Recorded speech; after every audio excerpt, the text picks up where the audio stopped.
Hello दोस्तों, जय हिंद। आज के क्लास में आप हैं शिव कुमार द्विवेदी के साथ और आज के क्लास में हम पढ़ने वाले हैं। आज का जो हमारा टॉपिक है प्रॉपर्टीज ऑफ एडिशन, यानी एडिशन के जो प्रॉपर्टीज होती हैं उन प्रॉपर्टीज के बारे में हम पढ़ेंगे, उनको समझेंगे। तो आइए देखते हैं। पहली प्रॉपर्टी होती है क्लोजर प्रॉपर्टी ऑफ एडिशन। पहली प्रॉपर्टी ये कहती है, क्लोजर प्रॉपर्टी कहती है कि if A and B are any two whole number then A plus B also a whole number. इसके कहने का मतलब है कि अगर ए और बी कोई दो अलग अलग नंबर्स हैं, जैसे मान लिया ए है 4 और बी है 7, तो a plus B also a whole number, यानी इन दोनों को अगर हम ऐड करेंगे तो जो इसका आंसर होगा वो भी एक होल नंबर होगा, यानी आंसर आएगा 11 और 11 भी एक क्या है, होल नंबर है। इस तरह से दूसरी प्रॉपर्टी कहती है जिसका नाम है commutative property of addition.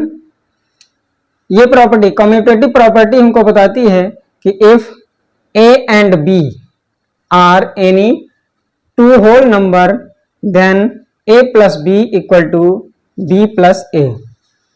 Commutative property हमें बताती है कि इफ, यानी यदि ए और बी कोई दो अलग अलग होल नंबर्स हैं तो उनको जब हम ऐड करेंगे तो उनको जो ऐड करने का जो सीरियल होगा, जो क्रम होगा, वो क्रम चेंज करने पर उसके आंसर में कोई चेंजिंग नहीं होगी।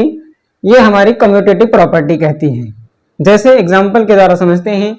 मान लिया a की वैल्यू है 7 प्लस और b की वैल्यू है 2।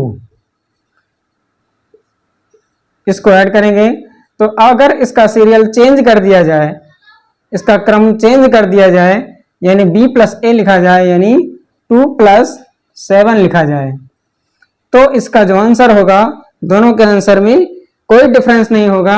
ये हमारी प्रॉपर्टी कौन सी कहती है, कम्यूटेटिव प्रॉपर्टी। एक बार फिर से समझ लीजिए कि कम्यूटेटिव प्रॉपर्टी कहती है कि if A and B are any two whole numbers, यदि ए और बी दो अलग अलग कोई होल नंबर हैं तो उनको ऐड करने पर, दोनों का क्रम चेंज कर देने पर उसके आंसर में कोई चेंजिंग नहीं होगी। यानी a की वैल्यू 7 और b की वैल्यू 2 रखने पर अगर इसको 7 प्लस 2 कर सकते हैं या 2 प्लस 7 करें, इसके वैल्यू में, इसके आंसर में कोई चेंजिंग नहीं होगी। इसी के सीरियल में तीसरी प्रॉपर्टी है एडिटिव प्रॉपर्टी ऑफ जीरो। तीसरी प्रॉपर्टी एडिटिव प्रॉपर्टी ऑफ जीरो कहता है कि if a is any whole number, यदि a कोई होल नंबर है, then a plus 0 equal to 0 plus a, यानी उस होल नंबर में 0 ऐड करने पर या 0 में वो होल नंबर ऐड करने पर कोई चेंजिंग नहीं होगी और उसकी वैल्यू जो होगी वो a वाले नंबर के बराबर होगी। जैसे एग्जांपल के द्वारा समझते हैं।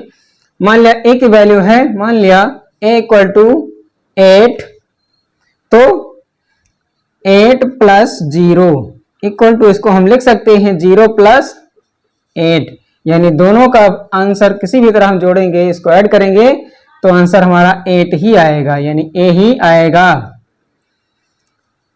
और इसके बाद में जो अगली प्रॉपर्टी है, चौथी प्रॉपर्टी, जिसे कहते हैं एसोसिएटिव प्रॉपर्टी ऑफ एडिशन। चौथी प्रॉपर्टी है हमारी associative property of addition.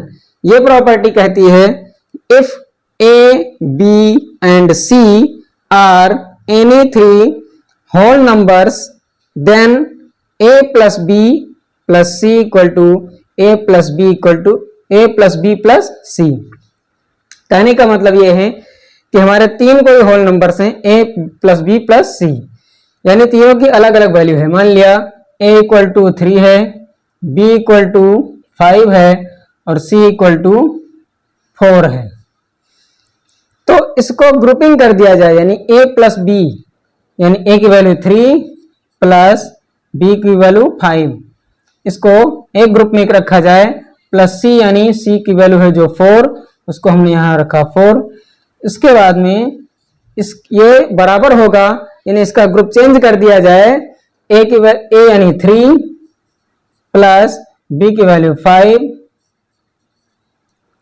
Plus सी की वैल्यू 4।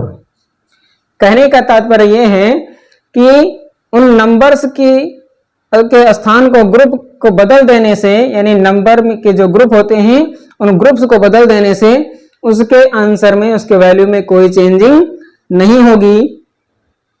ये हमारी कौन सी प्रॉपर्टी कहती है?